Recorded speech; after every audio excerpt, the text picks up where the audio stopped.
Et coucou, bienvenue dans une nouvelle semaine de vlog. C'est reparti pour un tour. On est aujourd'hui lundi 24 juillet. Je ne me trompe pas, j'ai regardé la date juste avant. Et donc j'ouvre officiellement ce petit vlog, cette petite vidéo. Je refais mon petit bracelet de cheville. Ah, je suis dans la douche, ça fait trop du bien. Bref, donc... je viens ce lundi vous présenter mes lectures. Alors dans le précédent vlog, je vous disais que j'avais abandonné donc cette lecture. Voilà, donc je l'ai bien abandonnée, je ne l'ai pas reprise. Je suis restée sur ma décision d'abandonner ce roman. Malgré moi, je n'aime pas faire ça. Et je vous disais que j'avais entamé le tome 2 de Les étoiles de Noshead de Sophie Jomain. Et là, le titre, c'est Rivalité. Le tome 1, c'était Vertige. Je l'ai lu il y a, donc pas la semaine dernière, la semaine d'avant, je crois. Mais je crois que je vous ai fait mon avis final parce que je le lisais à cheval encore. Comme là, j'ai fait pareil. Sauf que je vous ai pas encore donné mon avis sur celui-ci. Mais le premier, le tome 1. Donc, on suit Anna. J'ai déjà oublié son prénom, il n'est même pas écrit derrière en plus. Donc on suit Anna qui est contrainte d'aller passer l'été chez sa grand-mère qui vit en Écosse et elle aurait beaucoup aimé partir avec sa meilleure amie à la plage, à la mer, là où il fait beau et chaud plutôt qu'en Écosse où il fait froid et être auprès de sa grand-mère. Mais sa grand-mère a perdu quasiment totalement la vue et ses parents lui disent: t'as pas le choix, on va voir ta grand-mère, faut profiter de nos proches pendant qu'ils sont là, etc. Donc elle a dit ok, elle n'est pas chiante non plus, donc elle y va. Et finalement, ils prennent la décision de rester là-bas. Donc faut qu'elle s'habitue à la vie écossaise. Mais tout va bien car elle a rencontré un charmant jeune homme prénommé Lace. L-E-I-T-H. Moi, je le lis Lace, mais je sais pas comment... Voilà. Donc voilà, cet homme est très beau, les beaux yeux verts, brun ténébreux, etc. Donc elle en tombe, je pense, amoureuse très rapidement. C'est une saga jeunesse fantasy. On va rencontrer des créatures fantastiques. Donc voilà, on est dans le fantasy fantastique et pour de la jeunesse, c'est une saga qui passe très bien. J'aime beaucoup, j'ai bien beaucoup aimé le tome 1. C'est pas des coups de cœur parce que c'est pas du tout mon domaine de prédilection, mais je passe un très bon moment. Et là, je passe également un très bon moment. Et on a déjà lu, donc je le lis en lecture commune avec Aurélie du conte Les Idylles, livre de Lily. Coucou Aurélie. Et donc nous sommes au chapitre 17. Page 253, donc il nous reste la dernière partie à lire et il fait 378 pages, enfin 380 avec les remerciements. Moi je lis tout, hein, donc je compte les remerciements dans les pages, donc 380 pages. Donc voilà, on a dépassé la moitié. Donc j'attends Aurélie là parce qu'elle est en vacances et du coup elle profite, ce qui est normal, de ses vacances, les petits apéros, etc. Donc elle lit beaucoup moins, ce que je peux comprendre totalement. Donc je l'attends tranquillement et pour ça... Vu que moi je suis à jour ici, pour l'attendre, j'ai donc commencé bien sûr une nouvelle lecture qui n'a rien à voir avec du fantasy fantastique. Ça va être du thriller. Donc là, je pars sur du thriller d'un auteur que j'ai déjà lu une fois, que je n'ai pas du tout aimé son roman. Mais cet auteur a une hype de dingue. Il était au Salon du Livre à Vannes l'autre fois et comme je n'avais pas lu d'autres romans de lui mais que j'en avais un dans ma pile à lire, je m'étais dit je vais pas aller le voir parce que si j'aime pas... voilà, j'ai pas envie de faire mon hypocrite et d'aller le voir. Et voilà, donc du coup, j'avais pas acheté de roman de lui. Donc là, j'ai pris un roman que tout le monde a adoré, je crois. Je n'ai pas lu toutes les chroniques justement pour pas me spoiler. Mais j'en entends que du bien et j'ai mis sur Insta que je lisais ce livre et tout le monde déjà m'a envoyé, enfin tout le monde, plusieurs personnes m'ont déjà envoyé des messages en me disant c'est trop bien, tu verras. Donc il s'agit de Les Refuges de Jérôme Laubry. Donc le roman précédent que j'ai lu, c'était Les Chiens de Détroit. Je l'avais trouvé dans une cabane à livres et j'étais trop contente parce qu'à l'époque, tout le monde en parlait, que c'était trop bien comme lui. Donc du coup là, je pars sans trop rien attendre en démarrant cette lecture. Les Chiens de Détroit, j'avais vraiment pas aimé. Je m'étais ennuyée. Je sais pas. Alors moi, par contre, voilà, Les Chiens de Détroit, ça parle de disparition d'enfants dans mes souvenirs. Alors je me rappelle plus des détails, etc. Mais je me souviens de ça. Et c'est vrai que les disparitions d'enfants en mode thriller, j'accroche quasiment jamais. Peu importe l'auteur, peu importe le genre. C'est vrai que j'ai beaucoup de mal avec les disparitions d'enfants. Je ne sais pas pourquoi j'accroche jamais. Tout ce qui va être les Charlie La Pena, ça c'est même pas la peine. Enfin tout ça, voilà.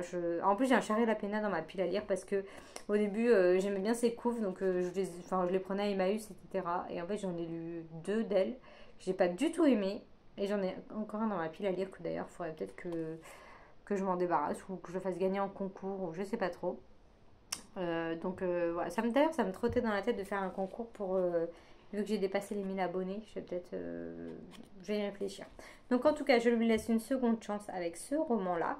Et en plus, j'ai trop envie de lire, je sais pas pourquoi, et ça m'attire quand même. J'ai trop envie de lire son autre roman qui vient de sortir en poche, Les Sœurs Montmort ou je sais pas quoi, un truc comme ça. Et du coup, je me suis retenue de l'acheter. Il y a aussi Du Soleil et de Sang ou un truc comme ça. Ah bah il n'y a même pas... De Soleil et de Sang, c'est ça.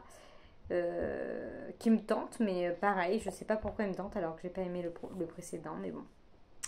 Je pars là-dessus. Pour l'instant, ça part bien. Je l'ai commencé hier. Je suis page 74, chapitre 10. C'est un roman qui a l'air très addictif. Il fait 425 pages. 427 avec les remerciements. Je vous lis le résumé. Alors, installée en Normandie depuis peu, Sandrine est priée d'aller vider la maison de sa grand-mère, une originale qui vivait seule sur une île minuscule, pas très loin de la côte. Lorsqu'elle débarque sur cette terre grise et froide, Sandrine découvre une poignée d'habitants âgés organisés en quasi-autarcie. Je sais plus ce que j'ai dit. Tous décrivent la défunte comme une personne charmante, loin de l'image que sa petite fille en a. Cependant, l'atmosphère est étrange. En quelques heures, la jeune femme se rend compte que les habitants cachent un secret, quelque chose ou quelqu'un les terrifie. Pourtant, aucun d'entre eux ne quitte jamais l'île. Pourquoi? Et qu'est-il arrivé aux enfants du camp de vacances précipitamment fermé en 1949? Ça se spoil pas, c'est très bien. Donc là, on suit, en effet, on est sur des petits chapitres très courts et on va suivre Sandrine, puis Suzanne. Donc Sandrine qui, voilà, découvre que sa grand-mère est décédée, elle ne l'a jamais connue. Sa grand-mère n'a jamais fait l'effort de rencontrer sa petite fille. Elle n'a vraiment aucun lien avec sa grand-mère et donc elle apprend ça qu'elle est décédée, sauf que comme Sandrine sa mère est décédée aussi, c'est à elle que revient la charge d'aller vider sa maison, d'aller voir ce qu'elle a en héritage, etc., d'une personne qu'elle ne connaît absolument pas, et elle est obligée d'aller sur cette île.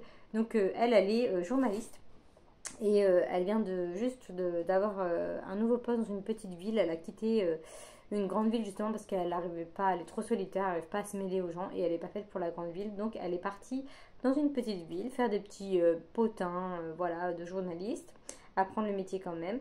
Et voilà, donc ça lui tombe dessus et son patron lui dit bah écoute, prends une semaine, ça fait pas longtemps que tu es là, mais vas-y quand même, ou ça fait un moment, je sais plus combien de temps ça fait qu'elle est là. Et enfin, c'est qu'un détail. Donc en gros, elle part en vacances et elle en profite pour aller donc sur cette île qui est assez étrange.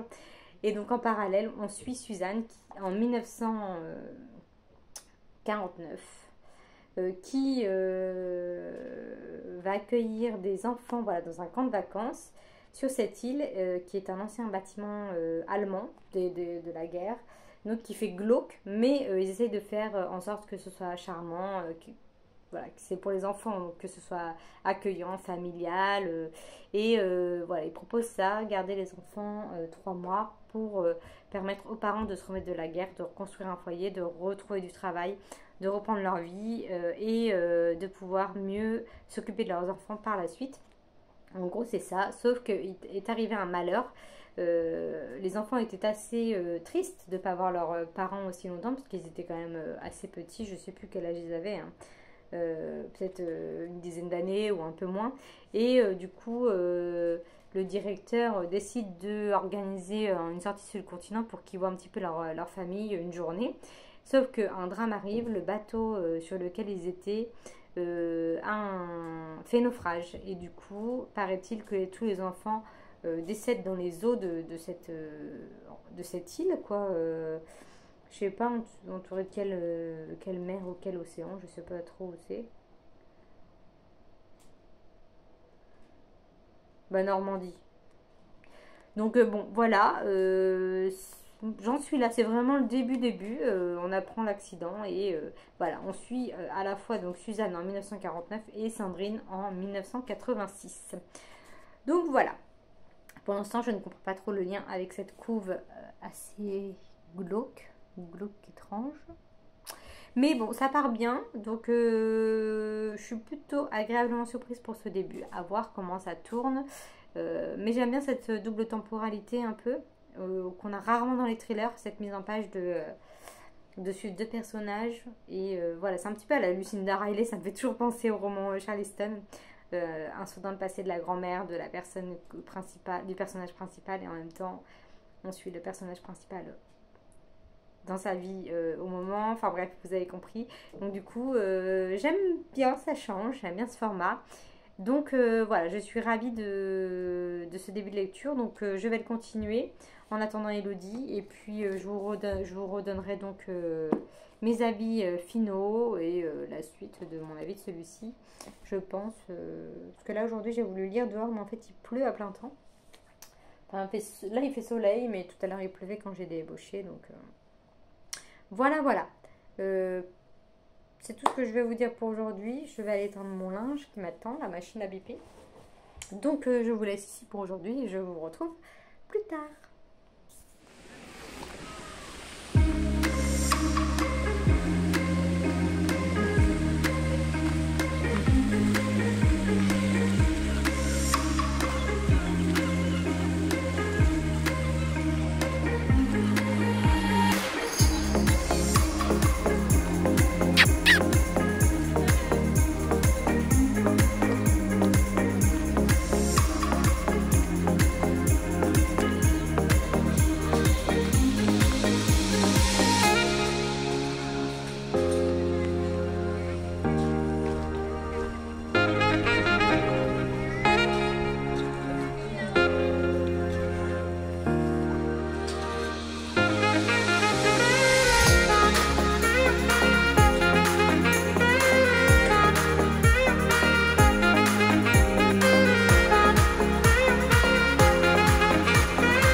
Alors on est aujourd'hui mercredi, donc je vais vous faire un petit point sur la douche.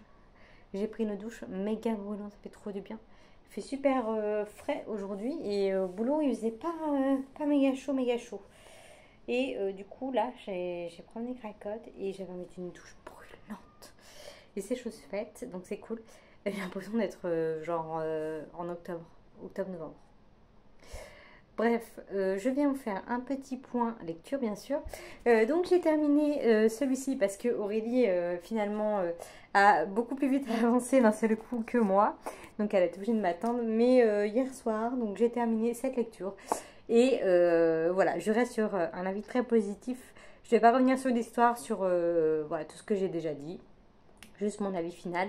Très positif. On va enchaîner avec le tome 3 quand elle reviendra de vacances.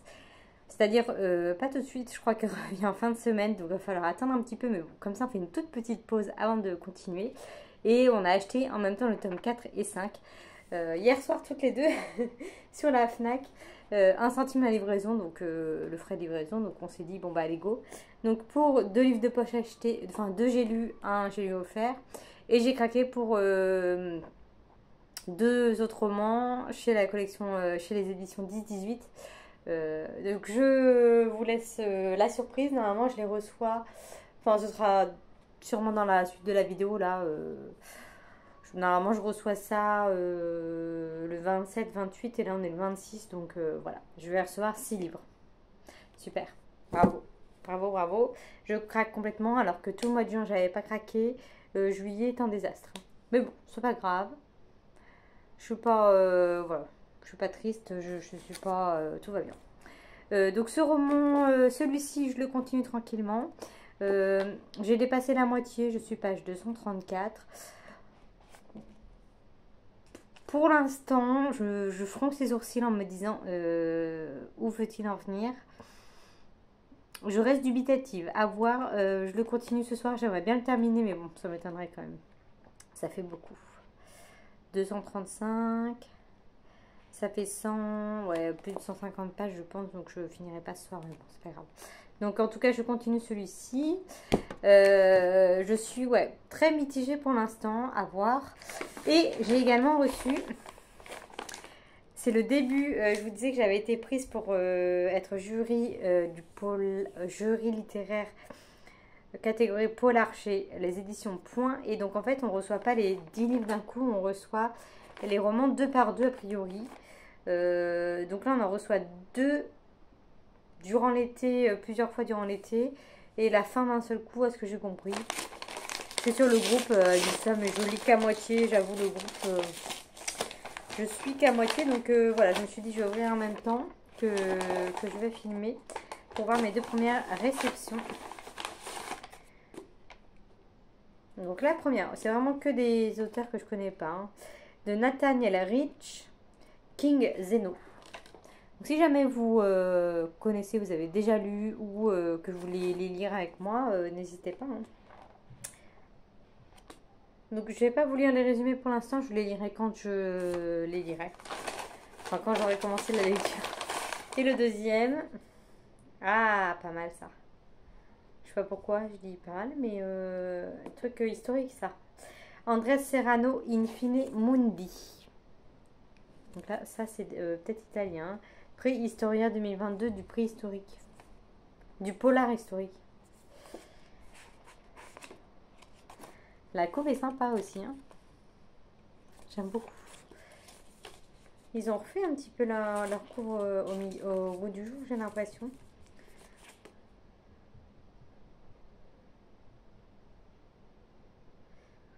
Non, non, c'est pas du tout un italien. Il est né à Oran. Et ça... Je sais pas. Bon, voilà. En tout cas, mes deux premières lectures. Donc, il y en aura sûrement une à venir prochainement. Je ne sais pas du tout lequel m'attire plus que l'autre. J'en sais rien. Avec une petite poche. Une petite feuille. Désolée, je lisais une notification. Cher juré, le prix du meilleur roman des lectures Point 2024, c'est parti. Vous allez recevoir 10 ouvrages sélectionnés parmi les nouveautés polar des éditions Point et en début de l'année prochaine, nous vous demanderons d'élire votre favori. Voici les 2 premiers ouvrages de la sélection. Nous vous tiendrons au courant pour les prochains envois. Pour commenter le livre en compétition et prendre la parole, rendez-vous sur le site. Ok. Moi, je suis contente. Voilà mes premières lectures. Je suis contente de les ouvrir, faire une petite vidéo avec vous. Et ben voilà, il n'y a plus qu'à. Il n'y a plus qu'à. C'est des bons petits... Pas des gros romans, mais pas des petits non plus. Ouais, celui-là, 470. Celui-là, un peu moins. Ah oui, 360. 100 de moins. Je sais pas du tout par lequel je vais commencer. Peut-être celui-là plutôt. Il m'attire plus. Bon bref, voilà pour ce que je voulais vous dire pour aujourd'hui. Donc là, je vais me poser tranquillou et bouquiner. Il faut que j'étende mon linge encore. À chaque fois, il me lance des machines avant de partir. Du coup, je me tape toujours la machine à étendre quand je rentre. Donc du coup, voilà, je vais retourner dans la lecture de celui-ci. Peut-être que je vais faire une petite pause, lire un autre style avant d'entamer un autre polar. Je sais pas, ça va dépendre de la fin de lui. Si je suis voilà, si je suis un peu déçue et que je suis sur ma fin, j'enchaînerai peut-être avec un autre polar. Sinon, je ferai peut-être une pause. J'ai envie de lire un petit truc historique. En fait, le problème, c'est que j'ai envie de lire un gros truc historique qui m'attire. Il y en a 2 qui m'attirent, dont je vous parle, un dont je vous parle depuis un moment, qui sont dans ma pile à lire de l'été. Là, c'est ma pile à lire de l'été que j'avais sortie. Et donc j'ai toujours envie de lire celui-ci là que j'ai acheté en janvier, je me rappelle très bien, en janvier avec ma carte cadeau de mon ancien travail. Et j'ai trop envie de le lire, mais il paraît gros et du coup, enfin non, il paraît pas gros, mais j'ai ce côté, j'ai peur en fait, il me fait peur parce qu'il m'attire tellement que je sais pas, j'ai peur que ce soit trop historique et que du coup je m'y perde. Mais j'ai jamais lu cet auteur et j'aimerais trop le lire. Et celui-ci, donc j'ai appris que je crois que c'est une duologie. Celui-ci, Le Grand Monde de Pierre Lemaitre, je l'ai acheté il y a un peu moins longtemps, mais ça fait un petit moment quand même aussi. Et pareil, je sais pas, ils m'attirent, mais en même temps, ils me font peur ces deux-là. Mais j'ai envie, mais ils me font peur. Mais peut-être que j'ai envie de lire celui-là quand même. Donc ça, c'est une saga, hein, c'est La Traversée des Temps en haut. Il y a écrit un petit 1. Donc voilà, j'ai eu plusieurs fois envie de m'acheter le 2 et je me suis dit non, non, non, non. Ne le fais pas. Voilà, donc j'ai envie de lire ça. Ouf, je ne sais pas. Je ne sais pas comme d'hab, donc je vous tiendrai au courant. Je vais peut-être me faire une tresse parce que les cheveux mouillés, c'est chiant. Donc voilà, je vous laisse ici pour aujourd'hui. Normalement, j'aurai plusieurs unboxings à faire parce que je dois recevoir du thé. Je dois recevoir... J'ai fait plein d'achats. Mes livres, du thé, le truc... Qu'est-ce que j'ai acheté d'autre? Je sais plus. Bon, vous verrez par la suite de cette vidéo. Donc je vous laisse et je vous dis à plus tard.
Ce dimanche matin faire une petite vidéo pour conclure cette vidéo, ce vlog. Là je suis actuellement en Bretagne. Oui, il fait beau, c'était pas du tout le cas hier. Donc là je suis à Rennes. On va faire un déménagement. Je sais plus si j'avais dit que j'allais faire un déménagement. Et du coup je prends une cracra qui est à la traîne tout là-bas. Donc du coup je viens conclure, j'ai pas mes bouquins avec moi évidemment, je suis partie me promener comme ça à l'arrache. J'ai donc terminé, la dernière fois je crois que je vous disais que j'allais terminer le refuge de Jérôme Loubry.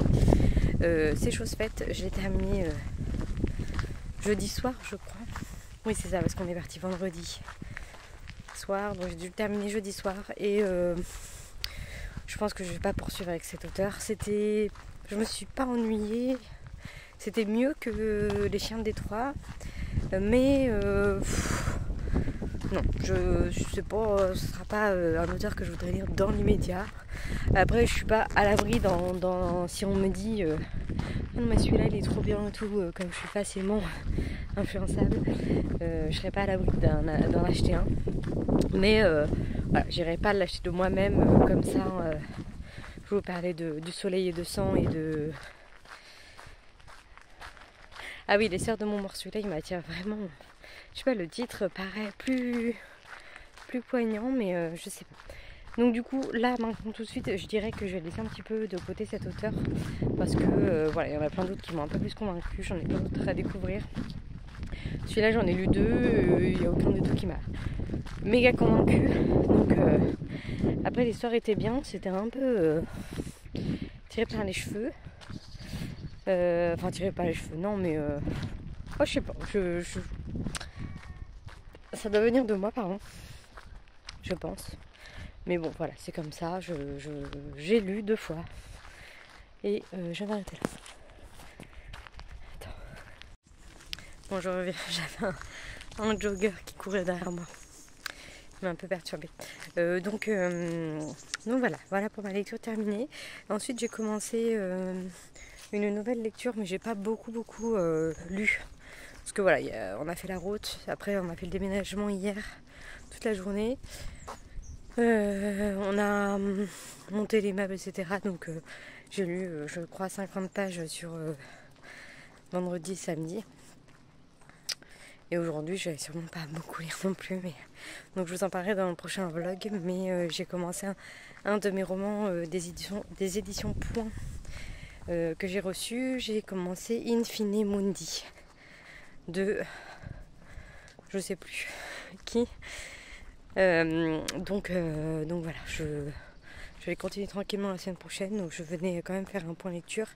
J'ai également reçu un colis, mes colis de bouquins, dans lequel j'ai notamment commandé Les Étoiles de Noces Ed, tome 4 et 5 pour avoir la saga complète. Comme on l'a lu assez rapidement avec Aurélie, j'ai commandé direct.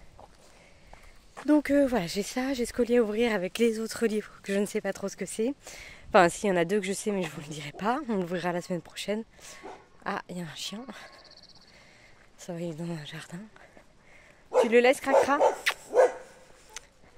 Moi, je reviens. Enfin voilà, je sais pas si je vais réussir à faire cette vidéo, mais le chien a aboyé, donc du coup, je me suis dit, je vais couper. Donc du coup, voilà, j'ai ce colis-là à ouvrir... je sais pas quand, dans le prochain vlog je vous montrerai. Parce que j'ai pas eu le temps de l'ouvrir. On est rentré vendredi.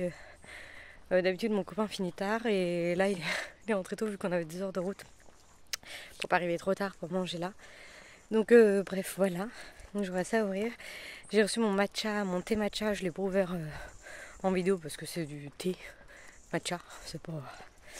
Et j'en ai recommandé un truc matcha au chocolat pour varier, je pense un petit peu.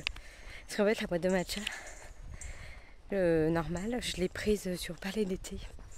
Je l'ai payé 25 €, 15, un truc comme ça, avec les frais de port. Elle est grande comme ça. Et je vous montrerai la différence de grandeur dans le prochain vlog. Mais franchement c'est abusé. Et l'autre je l'ai pris sur Matcha & Co. Donc l'autre a fait 30 grammes et je crois que celle que j'ai pris a fait 100 grammes. Donc évidemment ça fait une différence. Mais la 100 grammes je l'ai payé 21 € avec les frais de port. Donc bon, je vais voir, c'est peut-être pas la même qualité ou le même prix, mais ça reste du matcha, je sais pas. Bref, voilà, je vous montrerai tout ça dans la semaine prochaine, dans le prochain vlog. Ah, je suis essoufflée. Et puis voilà, donc je vous laisse ici. J'espère que vous avez passé un agréable moment en ma compagnie et que pour vous tout va bien. Je vous souhaite un bon courage, des bonnes vacances, tout ça. Et je vous dis à la semaine prochaine. Portez-vous bien. Salut. Vous avez beau paysage breton derrière.